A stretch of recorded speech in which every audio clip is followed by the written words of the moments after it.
झारखंड के वर्तमान हालात, स्थिति, परिस्थिति को देखते हुए आज ऐलान करना चाह रहे हैं हम लोग कि झारखंड में भ्रष्टाचार मिटाओ, झारखंड बचाओ। और इसी के साथ हम लोग एकमात्र विकल्प के लिए संकल्प ले रहे हैं कि एकमात्र विकल्प है झारखंड में राष्ट्रपति शासन। क्योंकि अविभाजित बिहार में 1993 में लालू यादव मुख्यमंत्री थे तो चारा घोटाला हुआ, तो 950 करोड़ चारा घोटाला, उनको तो पनिशमेंट हो गया, 5-5 उस पर केस हो गया, 5-5 साल का हो गया, 25 साल उनको तो दिखाई दिया। झारखंड बनने के बाद जो है ना 2006 में मधु कोड़ा मुख्यमंत्री निर्दलीय बन गया। राजनीति कैसा होता है, ना दल ना बल, निर्दल। लेकिन मधु कोड़ा ने कर दिया 2 साल के अंदर में, कमाल कर दिया कि 2 साल के कार्यकाल में एकदम 4,500 करोड़। अरे इनो सिक्का जो है ना, इन्हीं होरों का पार्टी का दामन थमा, मंत्री बन गए। और सुनने में आया था अखबार मीडिया में कि नोट गिनती करने का मशीन, पूजा सिंघल का सीए के वहाँ छापामारी हुआ तो नोट गिनती करने का मशीन आया। लेकिन ये भी उजागर हुआ है कि जो ये इनो सिक्का का पकड़ा गया तो उस समय भी वहाँ भी नोट गिनती का मशीन रखा था जहाँ घूस लेते थे रिश्वत।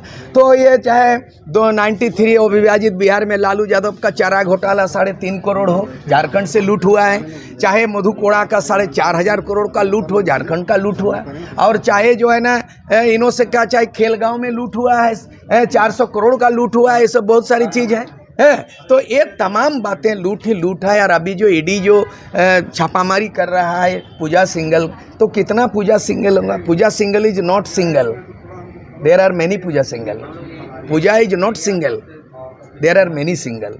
तो पूजा सिंघल की तरफ बहुत सिंगल होगा, डीसी होगा, एसपी होगा, यानी टॉप टू बॉटम यहाँ भ्रष्टाचार में संलिप्त हैं। और यहाँ नौकरशाह और नेता मिलके झारखंड को लूट का चरागा बना लिया, लुटेरा बना दिया। अब झारखंड को बचाना होगा तो इमीडिएटली राष्ट्रपति शासन, उसके लिए हम लोग कदम बढ़ाएंगे। हम लोग हाईकोर्ट में PIL ठोकेंगे और राज्यपाल को ज्ञापन सौंपेंगे राष्ट्रपति के लिए, और दिल्ली जाके राष्ट्रपति को ज्ञापन देंगे। और हम लोग 2000 से पूरा मांग करेंगे कि बाबूलाल मरांडी 2.5 साल के कार्यकाल में जांच हो, और अर्जुन मुंडा 3 बार चीफ मिनिस्टर बना, उसके कार्यकाल का टोटल जांच हो, और शिबू सोरेन 3 बार मुख्यमंत्री, उसके कार्यकाल में जांच हो। और उस तरह का जो है ये हेमंत सोरेन 2 बार मुख्यमंत्री बना, ये तो जांच हो ही रहा है। और भी चाहे नारेगा का हो और चाहे कोई भी वेलफेयर का फंड हो, यहाँ लूट ही लूट है। झारखंड को ये लोग खजाना खाली कर दिया। और जनता को अपील करते हैं कि इसको उखाड़ फेंको, 2024 में तीसरा विकल्प तैयार करो। वो सपना देख रहे हैं, और वो सपना तभी संभव होगा जो दागी और बागी को हटाओ और फ्रेश लीडरशिप, फेयर पॉलिटिक्स, नौजवान जो आ रहा है उस नौजवान को 2024 का कमान संभालने देना है, और झारखंड तभी बचेगा। आपका तो घोषणा ये है, आज का घोषणा कि भ्रष्टाचार मिटाओ, झारखंड बचाओ। यानी आपके साथ में कहा जाए कि झारखंड अब लूटखंड होता है। लूटखंड हो गया, झारखंड नहीं उजाड़खंड और लूटखंड हो गया। पूजा सिंघल या प्रेम प्रकाश जैसे लोगों को संरक्षण कौन देता है? इस तक तो नहीं पहुंच पा रही है ना। ये संरक्षण हमने कहा ब्यूरोक्रेट्स दिया है, बॉडीगार्ड दिया है, ब्यूरोक्रेट्स दिया है, पैरवी किया, नेता किया। यानी ये मिली भगत है, ये मिली भगत है। यानी जो नेता हैं, जैसे नेता का कर्म नहीं किया है, भ्रष्टाचार में तो संलिप्त है, जांच होगा तो पकड़ में आएगा। राज्यसभा चुनाव होने जा रहा है, उससे पहले KD सिंह कहाँ का था? हरियाणा का। तो अकेले आदमी आया, जीता कैसे? कौन ने वोट दिया? तो यहाँ का MLA वोट दिया। उसके बाद परिमल नाथ बड़ी बॉम्बे से आया, अकेले आया, थैली लेके आया, तो कैसे जीता? यहाँ का लोग आया। उसके बाद RK अग्रवाल जमशेदपुर का उम्मीदवार हुआ राज्यसभा, पकड़ा गया, आज भी केस चल रहा है। तो हर राज्यसभा चुनाव में माल हुआ नोट है, नोट से वोट बेचा जाता है। तो ये बहुत खतरनाक संकेत है। मतलब झारखंड के जो भी चुनाव हो रहते हैं, बिकते हैं, वो सब बिकते हैं, कोई भी टिकाऊ नहीं है। झारखंड में ना टिकाऊ की राजनीति, झारखंड में ये तमाम विधायक MLA MP बिकाऊ की राजनीति, और टिकाऊ सरकार नहीं होता है, बिकाऊ नेतृत्व होता है। इसके लिए एकमात्र है युवा शक्ति फिर एक बार आए, तभी झारखंड का तस्वीर बदलेगा, झारखंडियों का तकदीर बदलेगा। अभी जो महुआ माझी को दिया गया राज्यसभा का, उसको किस प्रकार? वो तो अपना मर्जी है, पार्टी लेवल में ही उम्मीदवार बनाया जाता है। वो तो पार्टी का मामला है, उसमें हम उस पार्टी से बिलोंग नहीं करते, हम हस्तक्षेप नहीं कर सकते। पार्टी अपना मर्जी है। लेकिन हमारा कहना ये है कि आप अपना चुनाव वोट भाट करिए। लेकिन चुनाव तो पंचायत चुनाव भी हुआ, आज अंतिम गणना है, और राज्यसभा भी हो रहा है।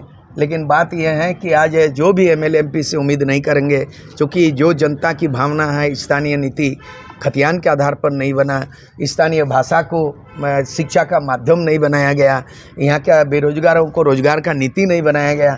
तो अफसोस इस बात का है, आप 5 साल चलाइएगा सरकार, फिर सत्ता में आइएगा, बड़ी बात नहीं है। लेकिन आपने 2019 में चुनावी घोषणा पत्रों में हेमंत सोरेन जी में वादा किया, उसमें एक भी लागू नहीं किया। इसलिए नैतिकता के आधार पर आपको सत्ता में बने रहने के कोई नैतिक अधिकार नहीं है, और इसीलिए अब ये चलेगा नहीं। ये आपस में जो है ना, ये क्या बोले, शाह और मात का खेल हो रहा है। पक्ष और विपक्ष सब मिलकर के लूटा है, हाँ, और सब आपस में बांटा है, और एक ही थाली के चट्टे बट्टे इन लोग हैं। इसलिए राष्ट्रपति शासन इमीडिएट लागू हो और झारखंड को बचाने के लिए युवा शक्ति फिर एक बार आना चाहिए खतियानी आंदोलन की तरह। और आजसू का 1986 से 89 मेरे नेतृत्व में जो युवाओं ने 10,000 नौजवान सड़क पे उतरा था, हम आम जनता को, युवाओं को सड़क पे उतरने के लिए वो 22 जून को ऐलान होगा सड़क पे उतरने का और झारखंड को बचाने का। आप जो नैतिकता की बात कर रहे हैं, अभी तो मुख्यमंत्री के विधायक प्रतिनिधि तो खुले कह रहे हैं कि हम लोग बिजनेस नहीं करेंगे क्या?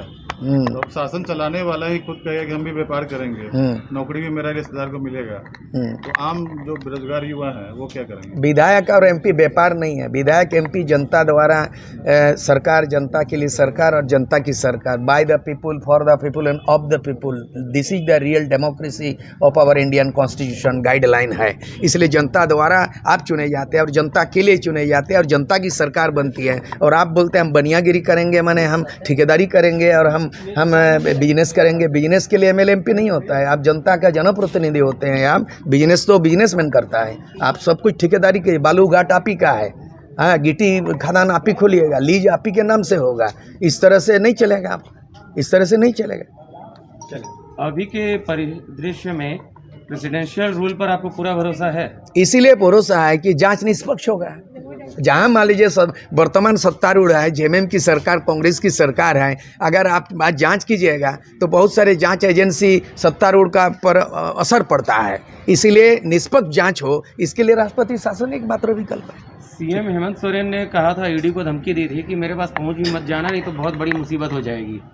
वो धमका रहा है, वो गिदड़ भप की कौन किसको दे रहा है वो जानेगा। हमको तो कहना है, हमको तो अपना कहना है कि ईडी अगर जांच नहीं करेगा, सीबीआई अगर छापामारी नहीं करेगा, तो आपको छूट कौन दिया है लूट में?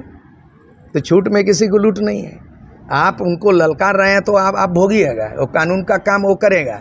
वो लोकतंत्र में वो एक अपना हिस्सा है, उनका न्यायिक प्रक्रिया अपना है। कोर्ट कचहरी को धमकी देना और सीबीआई को धमकी देना वो बुद्धिमानी का काम नहीं है, वो अपना काम करे। आप अगर निष्पक्ष हैं और दूध का धोया हुआ है तो जो आँच हो रहा है तो जांच हो, आँच हो तो जांच हो।